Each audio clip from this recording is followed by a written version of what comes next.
Hey guys, welcome back. Um, as you can see, I am behind some glass right now, and there's a big tank over here, but I forgot to record an intro clip, so you get a little sneak peek on what comes later in the video. Hope you guys enjoy.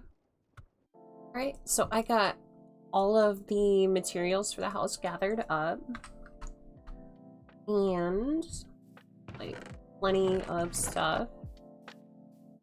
Oh, we can finally use the schematic cannon.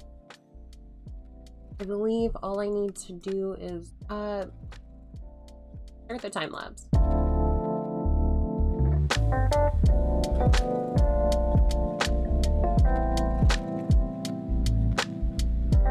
Hey, it's me again. As you can see, that time lapse did not render properly. But next part of the video, we're gonna ignore that. Okay, I am over here one more time, but nah, I'm just kidding.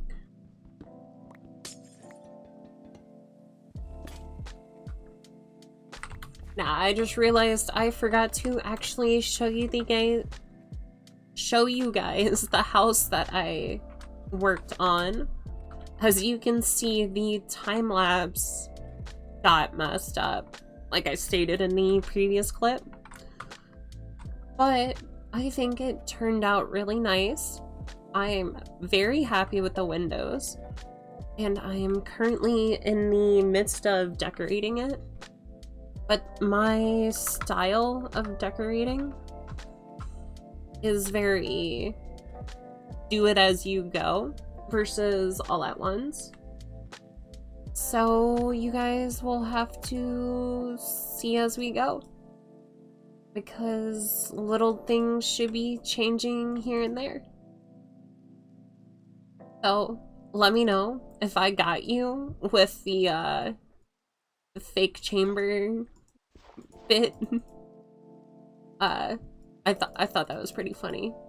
After getting all this stuff moved inside from over there, I also chose to get a backpack all sorted out so that I have access to most of the things that I will need for, like, you know, any like create projects or like some building blocks. I even got some upgrades in here. Increase the stacks up to 512, which gives me plenty of storage. One of the upgrades I really wanted was, why did I type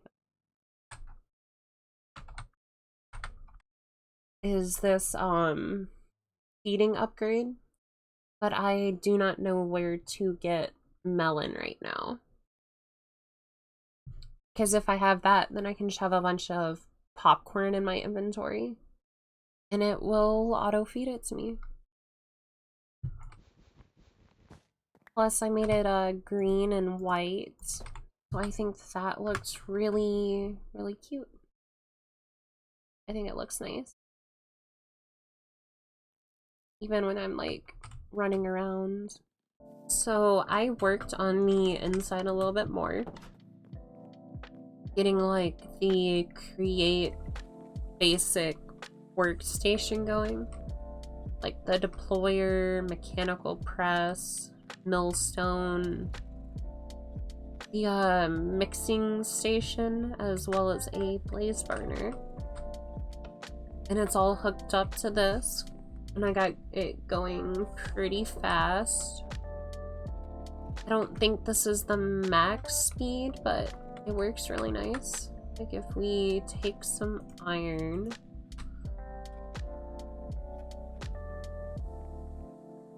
go here, now this feels a lot slower.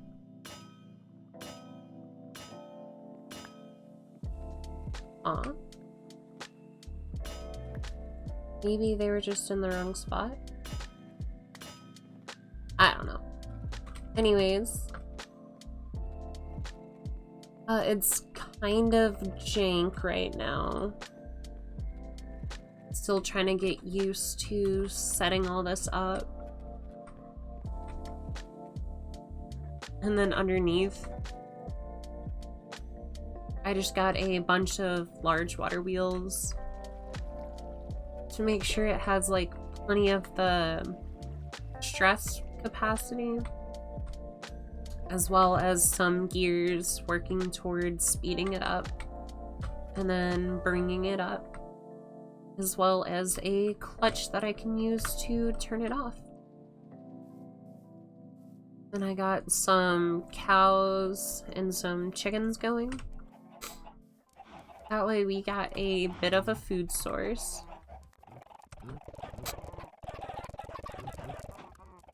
I love how the chickens are all like different colors. Once we get more into the Farmer's Delight, I will be using them to make tacos. Because, they give me extra attack damage for 30 seconds, as well as like so much hunger and saturation. So I think that's the easiest thing to go for right now as like a main food source. And if we actually look up golden carrots, golden carrots don't feed as much, but 3, 6, 7.5, 3, 6. Yeah, tacos are so much better than golden carrots. So much better. So I decided for a little detour. I got myself a brush and I figured we should go to those archaeology sites and see what we can dig up. So we have made it to the first dig site. I need to grab a brush, and I think it's one of these coarse dirt blocks. No. Oh, regular dirt. And we got a bone. Okay. I think this with the bone. That should be another. Oh my god. Chicken body fossil. That's sick. Oh my gosh. Oh my gosh.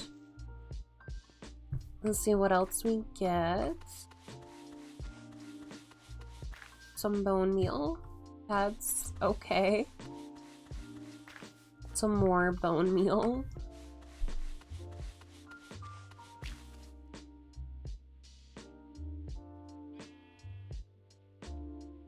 Some more bone meal. Anything under here? I wonder if I have to dig it out. I'm not sure how, like, in depth this mod is with it, but get this out of the way. Pick this back up. Just gonna shove all of this into the backpack. Have a shovel. Oh. Dang. So it looks like it was only the items on the top layer, but I do have more dig sites saved, so I will go on to the next one. Okay, so I seen this little tent over here, and I was curious about it. So here we are. I was wondering if there's any suspicious sand.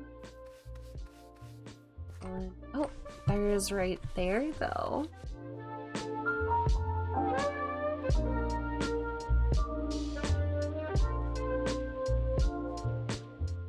And then we come over here. This is everything I got from the archaeology. Plenty of pottery shards. I'm like very excited to use these, as well as part of a chicken fossil. don't know if I can, yeah, I can kind of place it down. But if I throw that here, you can get a good idea. It does say I need one more part. Oh. This is part 2 of 2. And then we got these statue fragments, which are kind of like pottery shards, but you guys will get to see that later.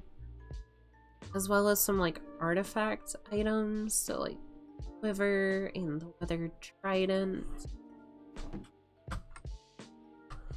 But overall, it kind of felt a little lackluster.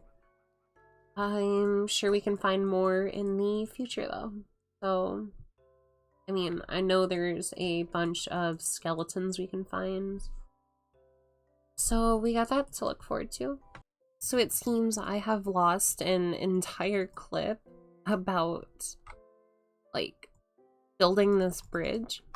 So, here you go. You get to see the end result. Bridge. Alright, so not the best bridge ever, and my recording did stop partway through for that time lapse.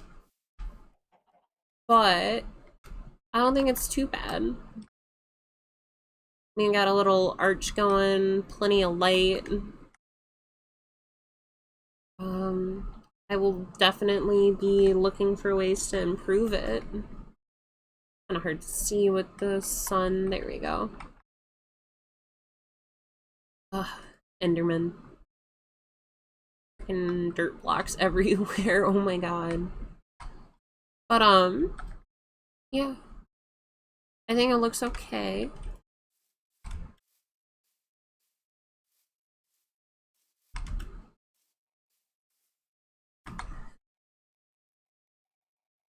We might update it in the future, we might not.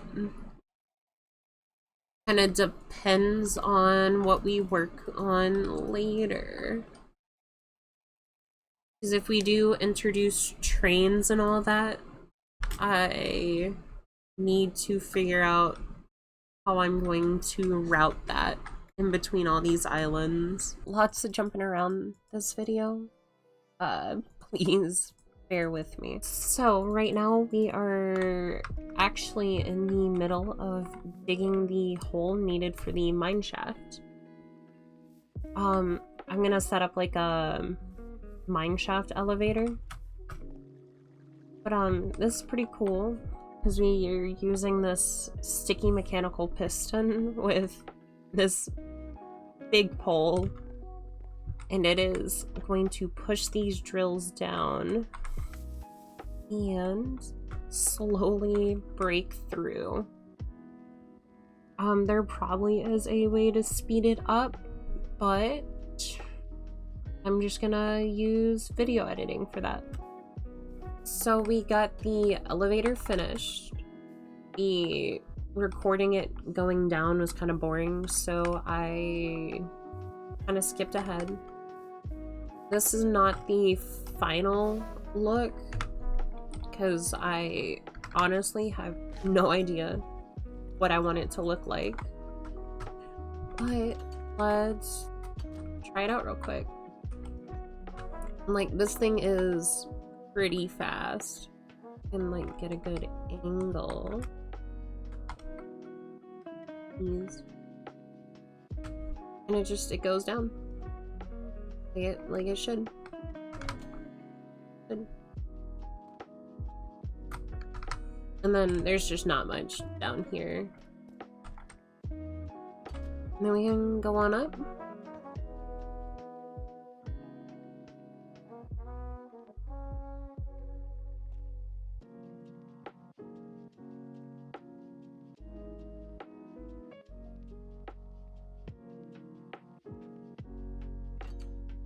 And come on back out. I can probably speed this up, but I plan to clean it up first and make it look more not as jank, you know what I mean? So, you guys don't know what we're doing over here yet, but we made a thing. And when we place that thing down... Oh, I need this as well. To then...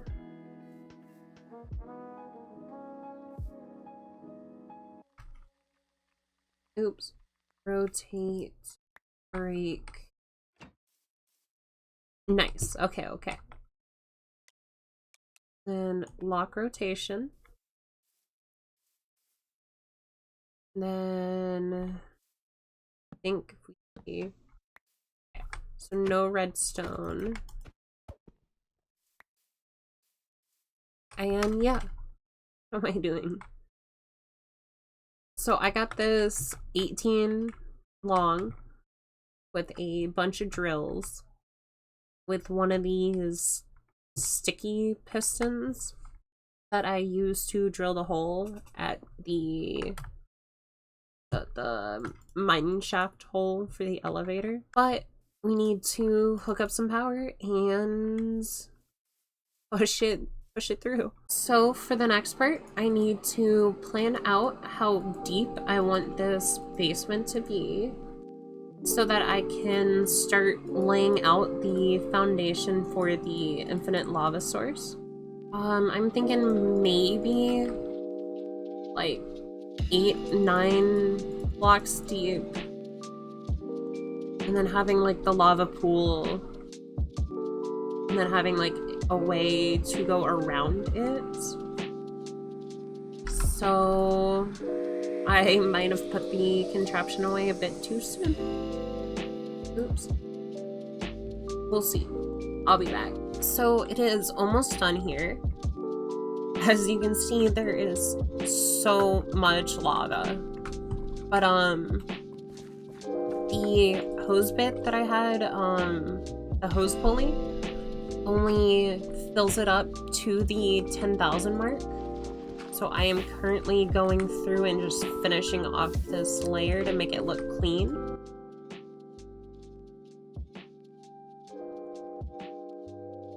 So I did just want to talk a little bit about the plans that we got going forward.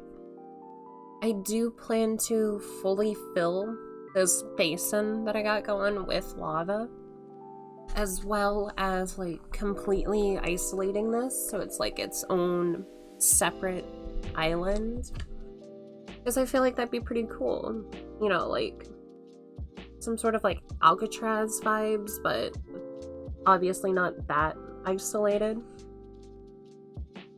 I'm still like working on designing the power transportation, because I'm trying to make that look good and like fit an aesthetic, as well as a kind of unique way to get to the island from like the other side of the land. We got that all done, and if we go up to here, I can show you. So I had to make this contraption to go back and forth between the nether, as this holds 1,000 buckets of lava. Well, 1,008. So I was just pumping out of the nether so I could pump into here. Because originally I had 25 cauldrons that I was using to like make lava via this dripstone method. But I did the math, and it would take 5 straight days of sitting AFK for this to fill this. So even though this part wasn't fun, it was significantly easier than going back and forth. I could have used a lever this whole time. And come on, there we go. Going back and forth. I straight up just lost my train of thought. Either way, this, so much faster, took a handful of hours versus almost a week. But we got that all filled. I'm very happy. And now I just gotta figure out what the next step is. After editing all that together, this video is getting a bit long, so I am going to cut it here. Bye-bye.